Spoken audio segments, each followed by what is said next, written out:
ورحمۃ اللہ۔ دو آدمیوں کی جماعت یعنی صف کم از کم دو آدمیوں کی ہوتی ہے۔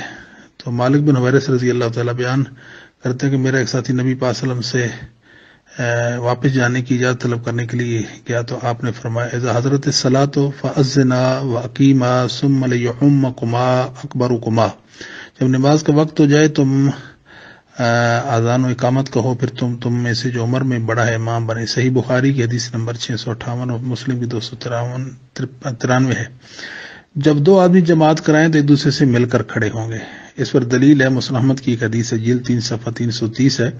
عبداللہ بن عباس رضی اللہ تعالیٰ عنہ بیان کرتے ہیں اتیت رسول اللہ صلی اللہ علیہ وسلم من آخر اللیل فصلیت خلف واخذ بیدی فجرنی فجعلنی حذاءہ، میں رات کے آخری حصے میں آپ وسلم کے پاس آیا، آپ وسلم کے پیچھے کھڑا ہو گیا، آپ نے نماز میں میرے ہاتھ سے پکڑ کے مجھے کھینچا اور اپنے برابر کھڑا کر دیا۔ اس حدیث کو امام حاکم نے امام بخاری مسلم کی شرط پر صحیح کہا، حافظہ بھی ان کی موافقت کی ہے۔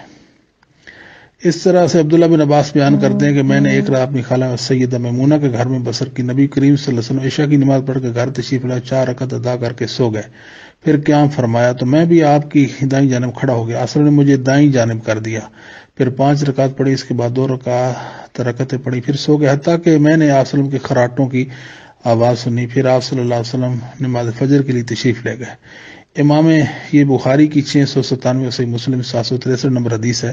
فقی امت امام بخاری رحمہ اللہ تعالیٰ نے اس حدیث سے یہ مسئلہ اخذ کیا، یقوم عن یمین الامام بحذائہ سواء اذا کان اثنتین، مقتدی امام کی دائیں جانب امام کے بالکل برابر کھڑا ہوگا جب 2 مرد جماعت کرائیں۔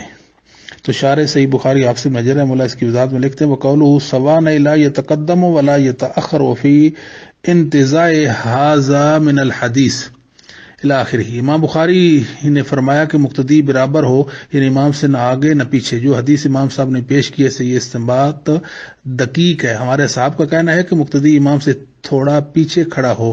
امام بخاری نے الفاظ ذرا اشارہ کیا جو اس حدیث کی بات سندوں میں موجود ہے کہ کتاب طہارت میں مخرمہ ان قریب ان ابن عباس کی سند سے یہ الفاظ مذکور ہیں کہ میں نبی کریم صلی اللہ علیہ وسلم کی ایک جانب کھڑا ہوا، اس سے ظاہر ہوتا ہے کہ سیدنا عبداللہ بن عباس برابر کھڑے ہوئے تھے۔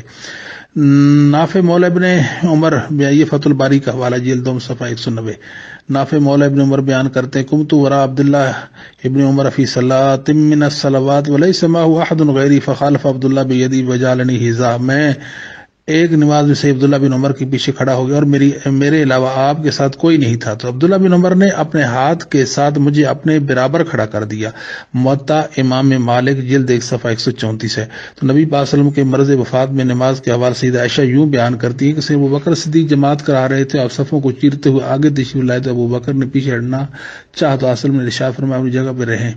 اس کے بعد فجلس رسول اللہ صلی اللہ علیہ وسلم حذاء ابی بکر الی جنبی فکان ابو بکر یصلی بصلاۃ رسول اللہ صلی اللہ علیہ وسلم والناس یصلون بصلاۃ ابی بکر، نبی کریم صلی ابو بکر کے ایک جانب ان کے برابر بیٹھ گئے، سیدنا ابو بکر نبی کریم صلی اللہ علیہ وسلم کی نماز کی اقتداء کر رہے تھے، لوگ سیدنا ابو بکر کی نماز کی اقتداء کر رہے تھے۔ صحیح بخاری 683 اور صحیح مسلم 418۔